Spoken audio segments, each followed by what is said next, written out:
The 2025 Hyundai Elantra N. I have heard a lot about this car and I've been wanting to drive one, but just haven't had the chance. And man, these are my favorite types of videos because we get to experience a new car for the first time together. So guys, one of the things I've heard about this thing is that Hyundai could charge more than what they're currently charging and still make sales. And that is a phrase that you would never, ever expect to hear in today's day and age, 2026, right? Yeah, I'm very much so looking forward to seeing if that statement is true. Would I buy this thing? And I want to know by the end of this drive, would you buy this thing? Especially with all the competition, guys. You have the Honda Civic Type R, the GR Corolla, Volkswagen Golf R, Subaru WRX. List can go on. So let's go ahead and hop out and take a look at the exterior. To start, this one is all black, and by the way, guys, the only option you really have when speccing your Elantra N is pretty much just the paint color. If you get the Elantra N, the N gives you like all of the options. So the only options you're left with are adding things like a first aid kit, stuff that just really does not matter. Also, no option to get a sunroof on this car, which is a little bit disappointing, but there is a lot of stuff that kind of makes up for that inside of this thing, and of course the driving experience. So Michelin Pilot Sport 4S's from the factory, which is very cool. 245s up front, 245s in the back. This is a front wheel drive car, so all the power is sent up here. Underneath this hood is a 2-liter inline 4 turbocharged engine. We'll talk about the power numbers in just a second. But yeah, typical in line with all the competition with the engine. Got that beautiful red orangish accent that runs all the way down the car as well. Very signature with these Hyundai N's. You have the Kona N, you have the Elantra N, and before the Elantra you had the Veloster, all having that beautiful accent that really makes this thing stand apart from every other car you could get. In 2024, this thing got a refreshed exterior, so blacked out badge for the Hyundai badge up there, and much more modern looking headlights as well. That makes kind of the biggest difference if you ask me. Pretty plain on the exterior, all in all. Got a nice spoiler back there, another sporty touch, got an N badge. For me, guys, also that accent continues in the back as well. For me, it's these exhaust tips. Those are massive. Some of the biggest I've ever seen on any car, and this is only a 2-liter 4-cylinder. But I will say, which you'll see in a second, here in a second, this is one of the best sounding 4-cylinders I think I've ever heard. It might be the best sounding in the market, which is good because there is a little bit of an issue when comparing this to the competition, guys. The Honda Civic Type R, which is also a 4-cylinder turbocharged engine, makes 315 horsepower. The GR Corolla, which is a 3-cylinder, 1.5-liter 3-cylinder, makes 300 horsepower. This, out of its 2-liter inline 4 turbocharged engine, makes 276 horsepower and 289 pound-feet of torque. Got a little iguana right there. I rarely see those down here for some reason.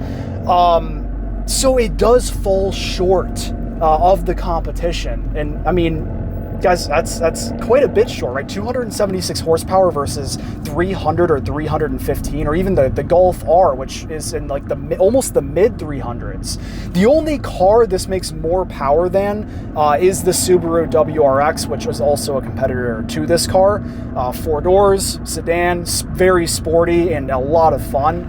But this car does weigh 3,186 pounds. That is very lightweight for a 4-door sedan. So even though the power numbers in today's day and age, it may seem a bit low, this is an ultra lightweight car. So I'm expecting this thing to feel pretty fast. And now that we are driving, first initial impressions, by the way, the clutch pedal is a bit soft. I drove a Shelby for a while that had a very firm clutch pedal, so maybe I'm just not used to a clutch feeling kind of this easy to press in. Very, very easy, very smooth. Shifter feels good, maybe a little bit loose. It doesn't like lock into gear, or you don't have to really like push it in hard. Kind of just flows in nicely, which does make this thing appealing from a daily commuter perspective. And we are in eco mode, so kind of getting that daily commuter feeling right now. It's Pretty quiet in here. Got a soft suspension in eco mode. This does have an adjustable suspension. We'll see how the difference in modes feel in a second. The exhaust is in its quiet setting as well. That does have an active exhaust.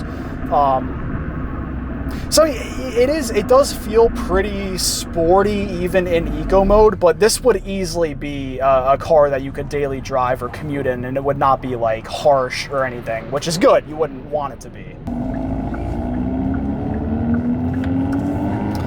Now, in this infotainment screen, I kind of jumped straight to the N button here, but you have all these different buttons you can press and things you can put your car into, like navigation, maps, valet mode, climate control, all that.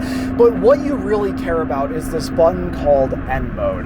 And it initially brings you to the screen where you see a bunch of good information about your car, your percentage of throttle that you're using, your oil temp, your turbo pressure, miles per hour, kind of another mini gauge cluster in there. Lap timer. This is interesting. You can jump in here and see a bunch of different circuits. I'm not entirely sure what the purpose of looking at these are, but it just makes your car feel, I guess, extra sporty. If you swipe to the right, in here, you can adjust so much about your car, guys. Your engine, your steering, your suspension, your rev matching, your electronic limited slip differential, your traction, your exhaust sound. So this thing is fully customizable to how you want your car to feel. And again, we are in eco mode right now. We're gonna throw it in. Let's go straight over into Sport Plus now, which you can do that by clicking these different N buttons, which, by the way, if you hold down any one of these N buttons, boom, you get taken to a screen where you can configure what that N button actually does. So if you want the left button to do one thing and the right button to do another, you have that option.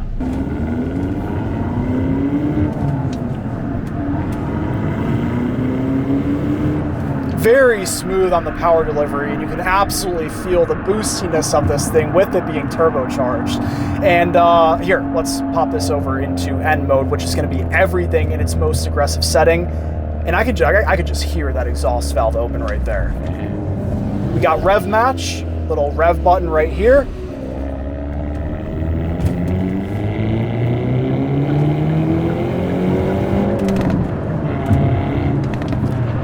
And oh man, guys, that makes a massive difference. Not only with the exhaust sound, which you probably just heard. Can we get those pops again? Oh my gosh. I did drive a Veloster N a while ago, and those pops make this thing a joy. When you shift, you hear that. When you let off the throttle, you get to hear that. I've been driving this for only a few minutes. I haven't really found exactly where in the rev range you get that pop if you let off the throttle. But that adds a lot of personality to this thing. Also, I'm not sure if you can see in there, but the odometer is at 38,901 miles right now. The owner has put almost 40,000 miles on this thing in such a short period of time because it's just that fun of a toy to play with.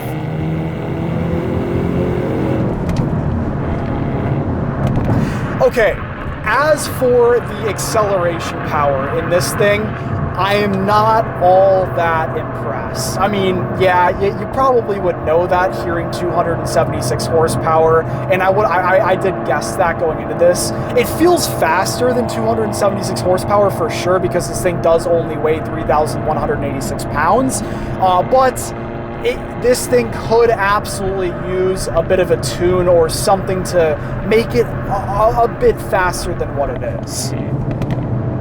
Watch the speedometer. Mind you, it moves, and yes, I do want to look around and make sure there's no cops because you could get in a lot of trouble with this thing pretty quickly.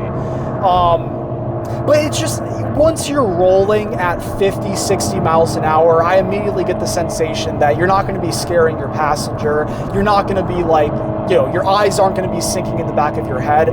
But when you accelerate from a dig, which by the way, this thing does have launch control, we could probably find it in here. If we go to, I'm a little bit lost. Here we go, N mode.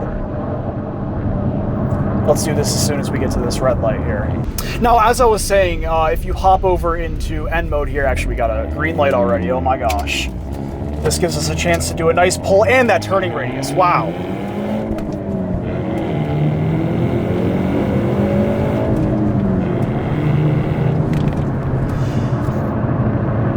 It's zippy. It is definitely zippy, and that does feel good at a lower speed. But if you're rolling at 50, 60, it's not going to feel that great. But this thing got up to 60 pretty fast. But as I was saying, once you jump into N mode, scroll to the right, you got launch control right there. And again, going from a dig, going from rolling at 20 or 30 miles an hour, it is definitely fun. In fact, we got no one around us, so let's slow down a little bit. And let's do a pull from 40. Ready? Go.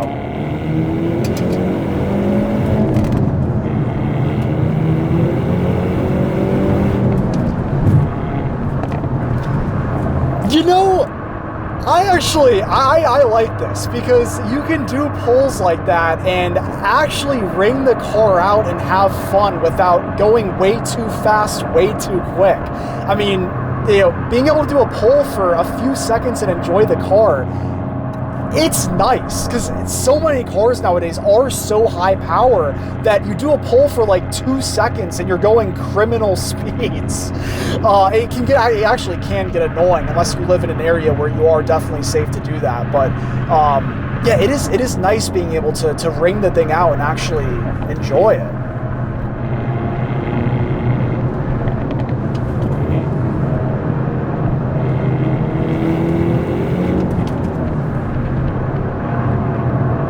Also, guys, this thing being in its most aggressive setting with suspension in Sport Plus mode, it feels a lot stiffer than when you're in normal mode.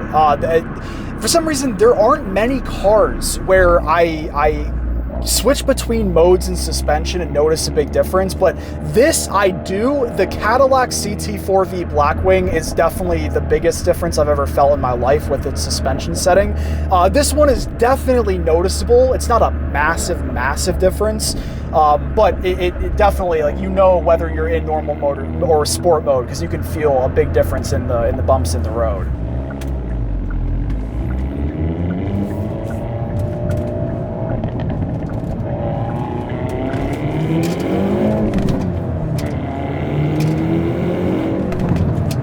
But again, at low speeds, this is a blast to do that in. And listening to the pops every shift is awesome. Oh my gosh. I mean, even as a commuter car, guys, this thing would be a joy to drive around in.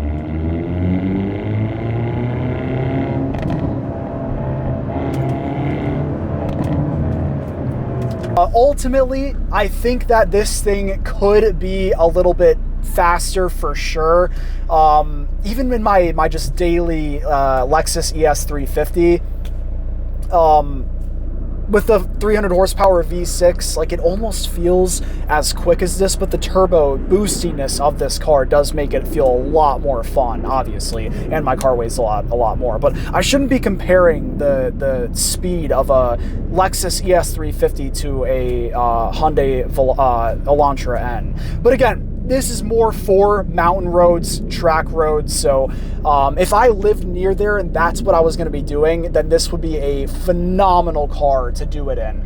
These are reliable from what I've seen. I haven't heard any bad owner reports. If you do own this thing, please drop down below what you think about this and also if it's been reliable for you. But with all the stuff to play with, the manual transmission, the lightweight, the sporty touches, this is just a man's toy. Is the best way I can describe it. For the price, outstanding. Again, used $32,000, brand new $38,000. That is quite the deal in today's day and age, especially comparing it to like the Civic Type R and the GR Corolla. Those prices are pretty outrageous. But appreciate you guys for watching. More videos to come on this car, and I'll see you very soon in the next video. Peace out.